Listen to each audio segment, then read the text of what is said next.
Pengadilan Negeri Tanjung Karang melakukan persidangan setempat atau PS terhadap objek sengketa tanah di Jalan Mataram, Kecamatan Enggal, Kota Bandar Lampung.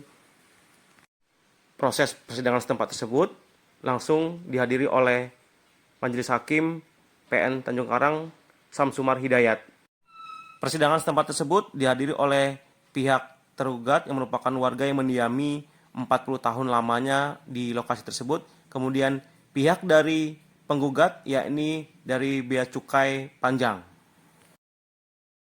Pengacara tergugat CH Bobi Suryo Negoro bersama tim Tri Utami mengatakan pihaknya dari tergugat telah mengajukan alat bukti untuk pembuktian persidangan terkait sengketa tanah tersebut.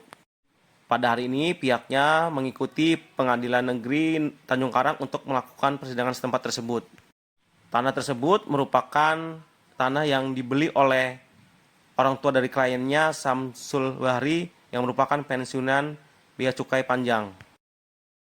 Kita ada alat bukti yang sudah kami ajukan di pengadilan, ada sewa beli, ada juga kontrak sewa beli. Namun itu semua sudah kita ajukan pengadilan, tinggal pembuktian nanti.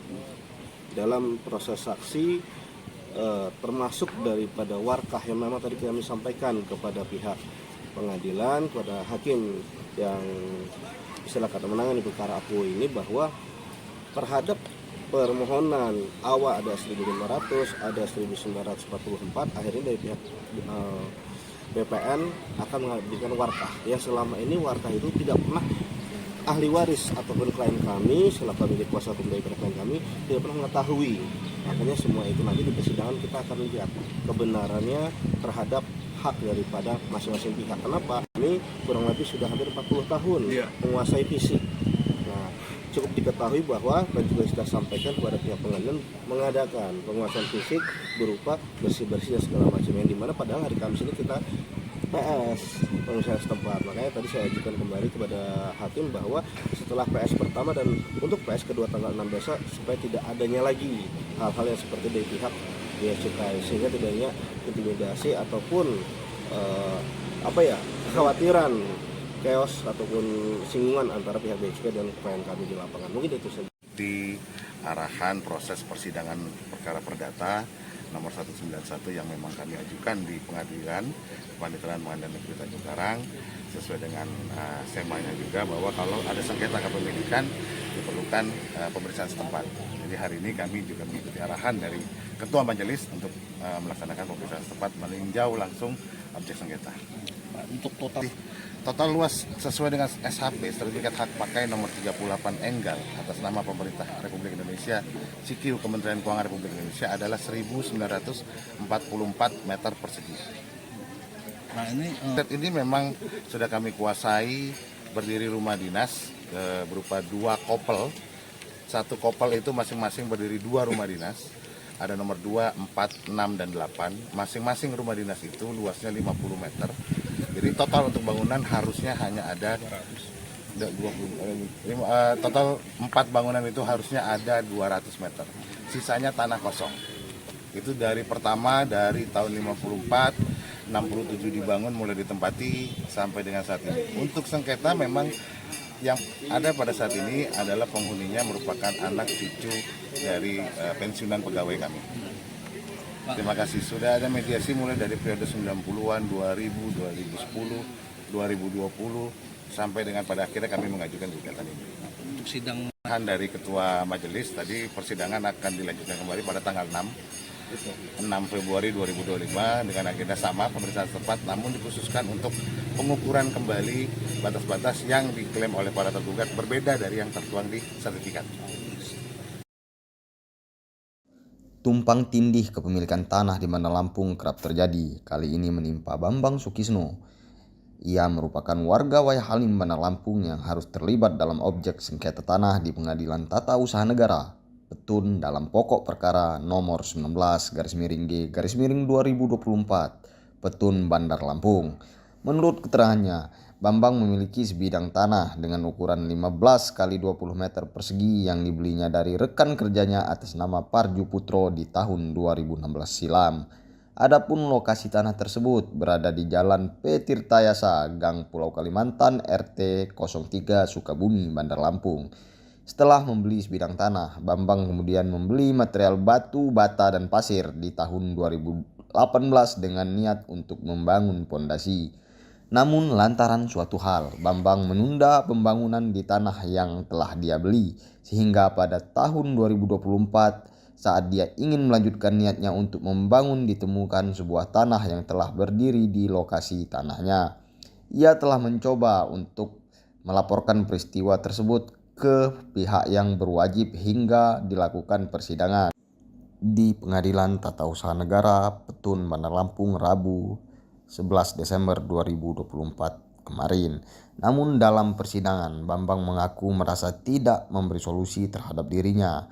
Ia justru mengidentifikasi adanya permainan dari majelis hakim dengan pihak yang tergugat.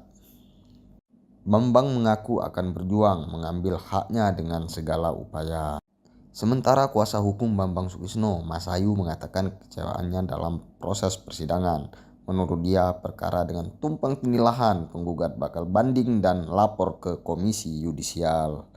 Warahmatullahi wabarakatuh. Saya memperkenalkan terlebih dahulu. Nama saya Mas Ayu Rabiati SMH. Saya kuasa hukum dari Pak Bambang Sukisno. Beliau ini adalah pemilik tanah atau lahan objek sengketa ya dalam pokok perkara nomor 19 garis miring E garis miring 2024 garis miring PT UN Bandar Lampung.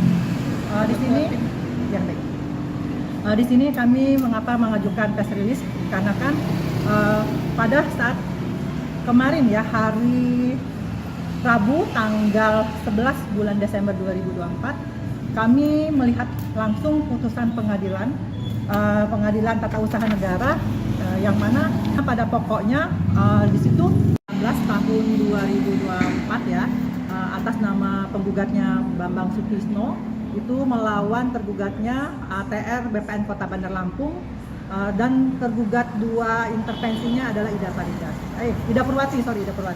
Nah, di sini kami menjelaskan ya bahwasanya objek sengketa itu adalah sebidang tanah yang terletak di Jalan Kalimantan Gang Sejahtera 2 di RT 3 LK 1 Kelurahan Sukabumi, Kecamatan Sukabumi.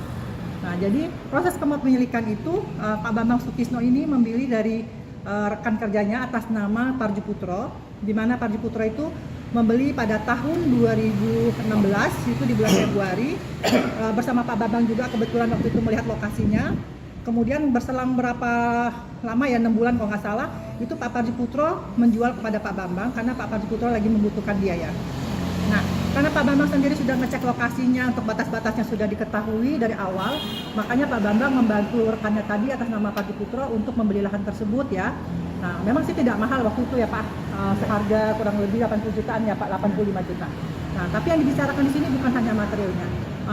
Ketika beliau beli tanah tersebut dan kondisi memang lahan itu kosong, belum ada apa-apa, tanah dan bangunan di atasnya, tanah dan tidak ada bangunan di atasnya, beliau langsung menurunkan material karena memang itu rencananya Pak Bambang untuk diberikan kepada anaknya untuk bangun rumah tinggal.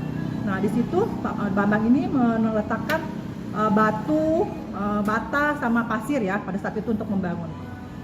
Karena memang beliau ini masih pada saat itu masih karyawan, jadi beliau mencicil. Nah, selang berapa waktu kemudian tahun 2021 beliau ini mau ngebangun.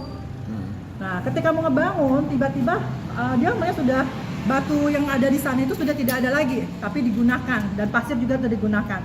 Sehingga Pak Bambang ini bertanya kepada tetangga yang ada di depan tanah itu lokasi dia, bertanya atas nama ibu siapa nama itu Pak itu masih ingat nggak ibunya? Oh, udah lupa ya. Dia tanya warga sekitar ya. Langsung dia checklist siapa yang menggunakan batu dan pasir. Nah, pada situ beliau mengakui bahwa batu dan pasir itu digunakan oleh namanya Pak Budi dan anak buahnya yang pengembang tanah pembangun rumah di situ. Nah, Pak Bambang juga kaget karena melihat sudah ada terjadi tanah yang tempatin itu yang dimiliki dia sudah dibangun siring ya, dan ada satu unit rumah di atasnya itu ternyata rumah contoh ya, belakangan diketahui di persidangan itu adalah rumah contoh yang dibangun oleh pengembang atas nama Kobudi ya. Nah, pertama saya beli dari Pak Parju Putro itu suratnya bentuk AJB dan surat-surat dari kepemilikan tanah dari pertama kali di tahun 1987. Saya beli sama Parju Putro di tahun 2016 dari 16 sampai 2017, 6 bulan setelah Pak Jubli saya dijual sama Pak Bambang, saya beli di tahun itu. Setelah itu kita barang atau material di tahun 2018 untuk persiapan pembangunan itu ada bahan bangunan berupa batu, bata, pasir. Selang berapa tahun nggak kita lihat, tahu-tahu di situ sudah berdiri sebuah rumah bagus di situ. Bahan-bahan kita udah nggak ada semua, tinggal batu, sisa bata aja yang masih tersisa. Pak, ini kan masih dalam proses persidangan ya Pak. Harapan Bapak untuk majelis hakim seperti apa Pak di persidangan gugatan ini Pak? Majelis hakim ini seolah-olah hukum ini untuk orang kaya aja, untuk orang menengah ke bawah ini kaya nggak diperdulikan gitu. Jadi minta